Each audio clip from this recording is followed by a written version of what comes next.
ये गांव संग्रामपुर है और यहाँ पिछले 20 साल से ठाकुर वीरेंद्र प्रताप सिंह का आतंक है। साथ साथ उनका भाई सुल्तान सिंह और उनका बेटा गजराज सिंह, और इनका इस गांव में बहुत ही ज़्यादा आतंक है। ठाकुर के आतंक से लोगों ने घर से निकलना बंद कर दिया है। अरे अरविंद बाबा, संग्रामपुर में क्या चल रहा है? सरकार, ऐसा ही हमारा आतंक चले के चाहिए। हुकूमत आपकी है सरकार, हुकुम करी सरकार। गांव में हमारा सामने केहू आंख न उठा के बात कर सकेला, काहे कि संग्रामपुर हमार बा। ठाकुर रुद्र प्रताप सिंह की जय हो, जय हो।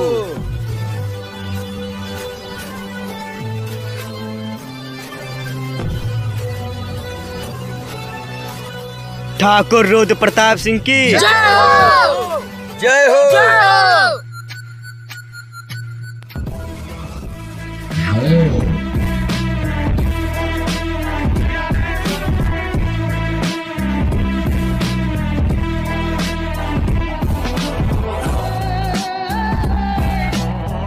भागा भैया, ठाकुर आ गए। चलो चलो भागा चलो भैया भागा। ए रुक साला। का रे?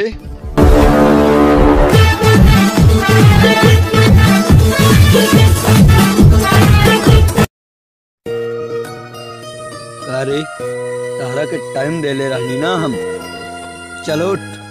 सरकार, 2 दिन की टाइम दे दी सरकार। बहुत टाइम दिया तेरे के माफ कर दी सरकार।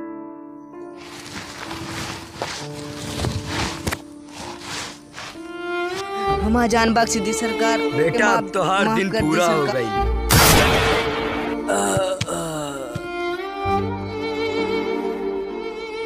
का रे, हमारा के जाने ला तू हम के हैं? ठाकुर साहब हमका माफ कर दी।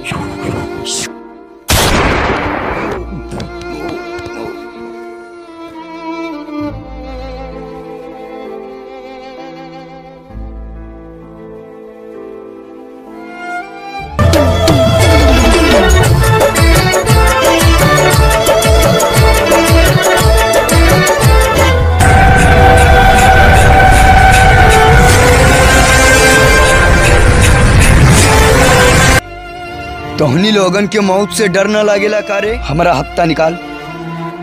इली सरकार राउर हफ्ता हमरा के अब माफ कर दी। पूरा संग्रामपुर सुनसान लागा था, का सब मर गइल का रे कुलदीपवा? सरकार, आपके आतंक के कारण लोगों ने निकलना बंद कर दिया है।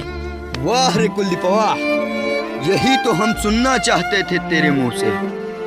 गांव में हमारा आतंक से लोग कापे के चाहिए। का समझला तू लोग?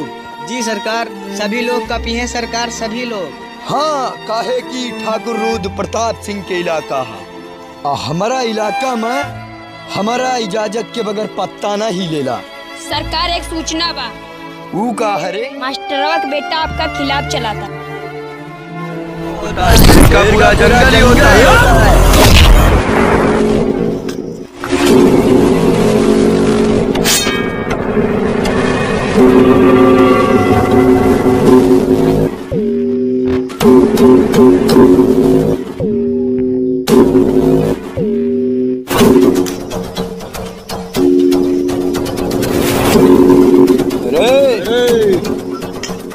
कारे तोहनी लोगन के ज्यादा भैया, ठाकुर के आदमी आ गए बा। भाग भैया। खाली करके मुंह दिया सब पूरा।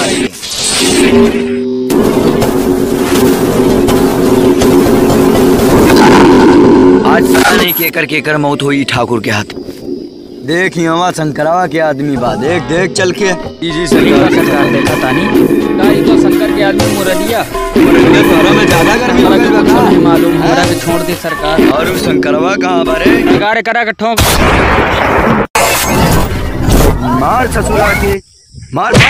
हमारा इलाका में हमारा इजाजत के बगैर पत्ता नहीं लेला रे।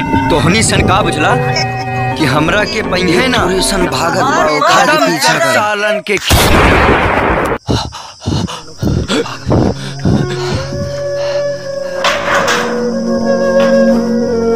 ई गांव में खाली हमार राज चलेला, ठाकुर रुद्र प्रताप सिंह के। चिंटुआ पिंटुआ रकेशवा रमेशवा सब ढूंढा सारे के कहाँ बा। ससुरा दे तलताल तेल लगाते। ई घर में केहू नहीं खेकारे, एमे ढूंढा सारे के। देखा तानी सरकार। ठाकुर रुद्र प्रताप सिंह के इलाका यहाँ हर चूहा के बिल हम जानी ला। चाहे जवना बिल में तू घुस जा बेटा, आज तो तोहनी के ठोक के रहा। अरविंदवा इसमें ढूंढा सारे के। मिल गए बा सरकार। अरविंदवा रे एकरा के बाहर निकाल सरवा के। लावा तानी सरकार। संग्रामपुर के हर गांव के एक चूहा के बिल जानी ला, ठीक है। हमरा से तू लोग धोखाबाजी कैलन हा। रे कलवा चेतना इस संग्रामपुर के चील कौवा है ना सन, सबके न्योता दे दा। एकनी के नोच नोच के खइहे सन। यही पेड़वा में बांध, बिना पानी के जैसे मछली तड़पे ना वैसन तड़पी ससुरा।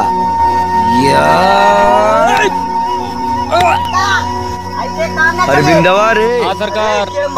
इला हंटर और एकरा के खाल खींचला सारे के।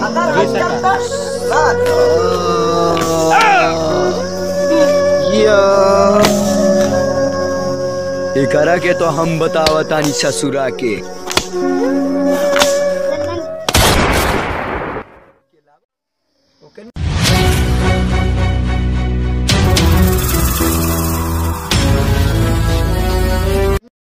सरकार मास्टरवा के परिवार आपके खिलाफ खड़ा हो गइल बा। केहू हफ्ता दिए तैयार नहीं के सरकार। ठाकुर के खिलाफ होकर हिम्मत कैसे बैल खड़ा होके के? ओकरा घर में कौन कौन बारे? सरकार ओकर घर में उनकर माई उनके छोटा बेटा बा। ओकरा माई के ठोक दा और ओकरा बेटा के उठा के लेके आवा। ठीक बा सरकार। जाओ। पानी में रह के मगरमच्छ से दुश्मनी बड़ी महंगा पड़ेला। मास्टर अपने बेटा से बता दिया कि दम हो तो छोड़ा ले जी। उठा ले करा के करा माई के ठोक के हटानी। ये करा को उठा लेकर बड़का भाई के फोन कर दे। अगर उसे छोड़ने में दम हो फिर छोड़ा ले जी। ठाकुर से दुश्मनी बड़ी महंगा पड़ेगा।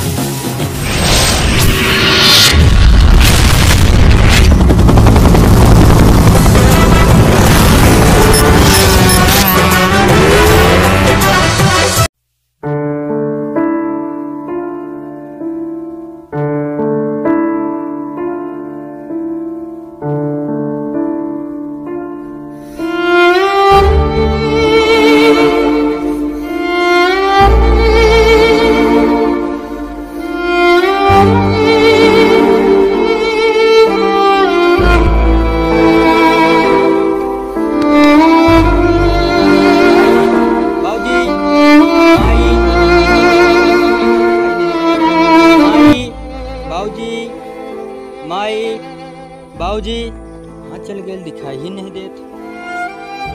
अरे बजरंगी भैया कब अइला तू? सूरज सब छोड़ माई बाबूजी कहाँ गए?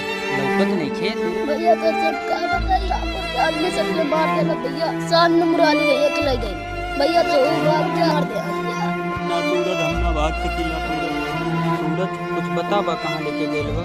हाँ भैया ठाकुर अपने अड्डे पे लेके गए बा। सूरज होकर अड्डा कहाँ बा? खंडहर में। ठीक भैया हम जाता नहीं। जा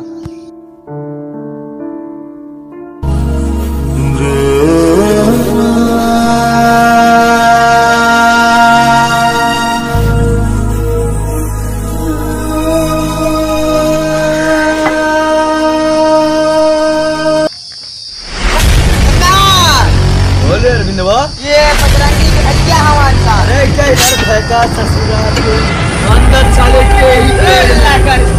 अरे शेर का शिकार करने के लिए जंगल में लोमड़ियों ने जाल बिछाया है क्या? मेला मेला चंदनपुर में मेला बांध इस पेड़ में साले को। आज बताते हैं इधर की हालात। सारे मारा मारा तू मारा और मारा अरे के लिए ना निकल आ तब तक मारा।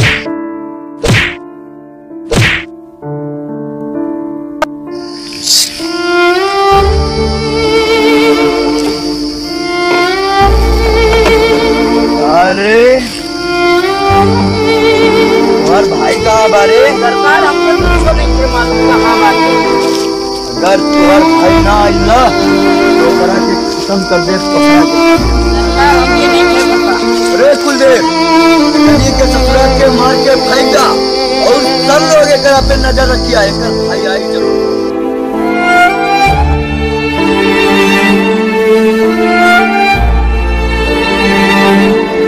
ए भाई रुका। का बा? ठाकुर की अड्डा कहाँ है? हमें नहीं पता बा। चलो ठीक बा भाई।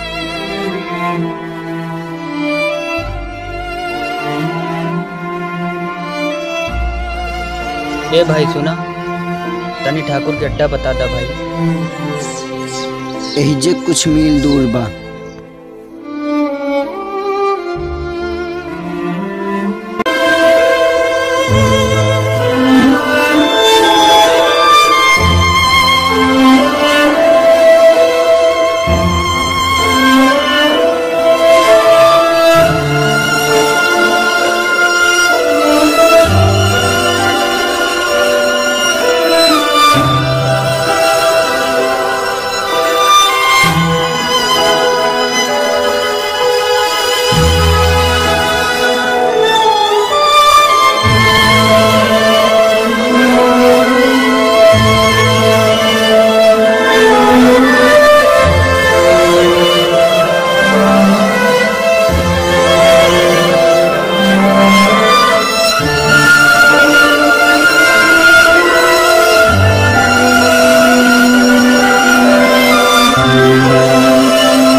ठाकुर के जाल में बदल गया।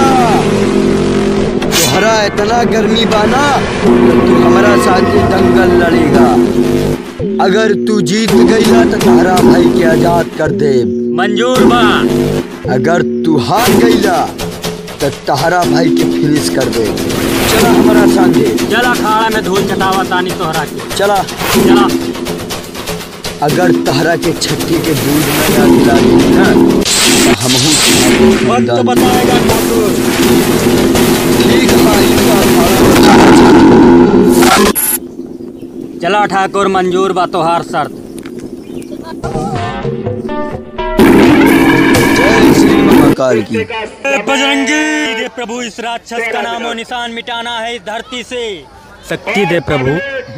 मजा आना चाहिए कुश्ती में, तभी नाम बजन का टीला हल्के कद में हवादार पहलवान जिसको 95 लाख के आदमी भी अभी तक लाइक कर चुके हैं। यही देवा थापा पहलवान नेपाल की जान व शान, नेपाल का चमकता हुआ सितारा, उभरता हुआ सोला।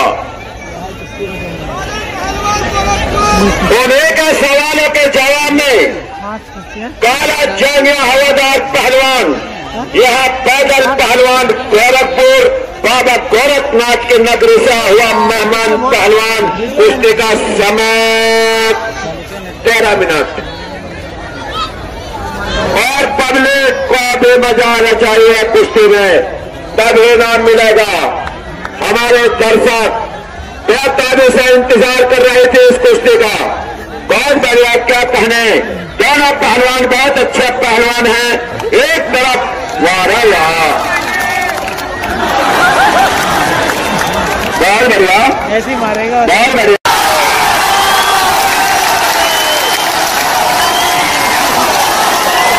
सरकार बजरंगिया रहल बा। आवे जाओ करा के तू लोग जाके सब नजर रखा।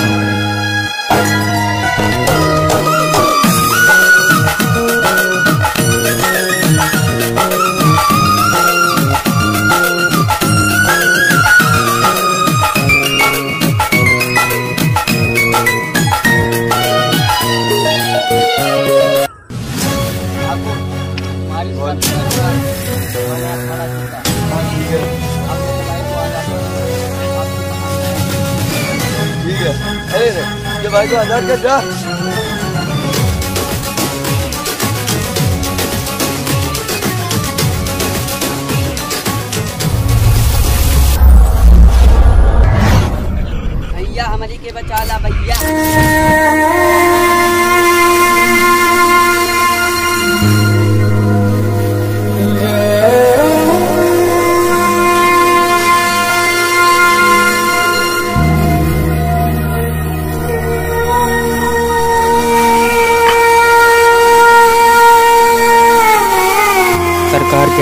एकरा की छोड़ दी। चल चल घर चल। जीत गई तो का भाई, ये बचे के ना चाहिए। जा सब लोग।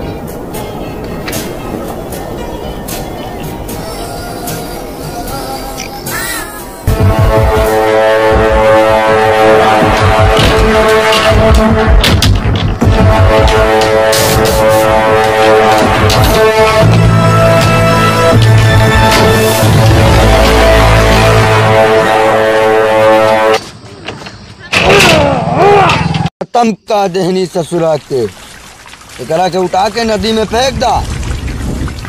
पानी में रह के मगरमच्छ से दुश्मनी।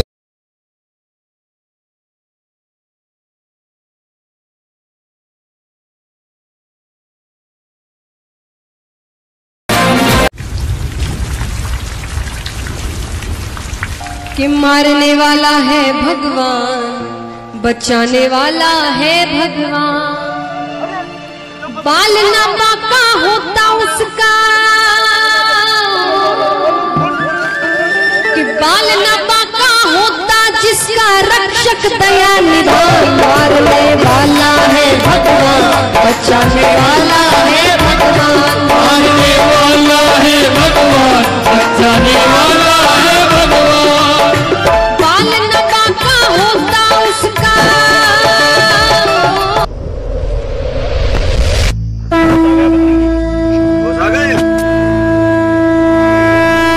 इतना बजरंगिया एकर चिंता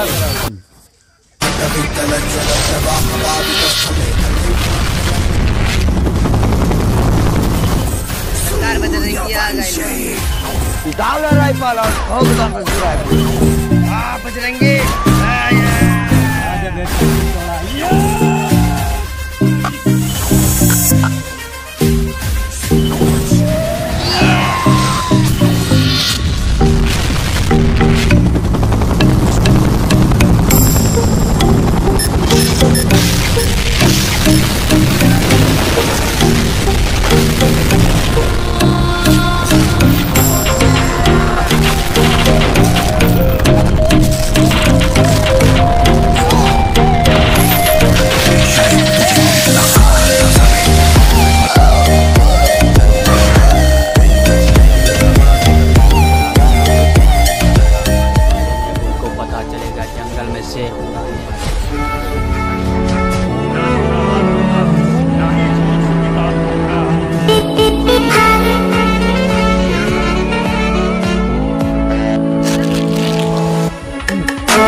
Close till I get up.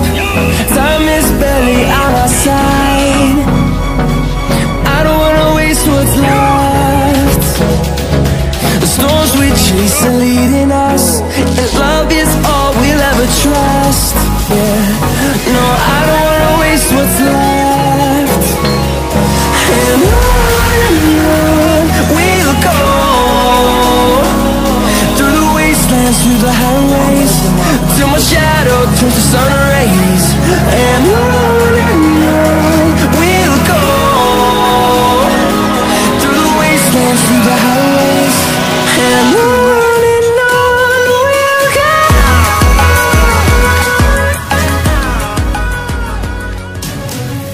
जटा गुरु संज्ञान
ना ठाकुरी पाप ना कर, तोरा के माफ ना करब ठाकुर।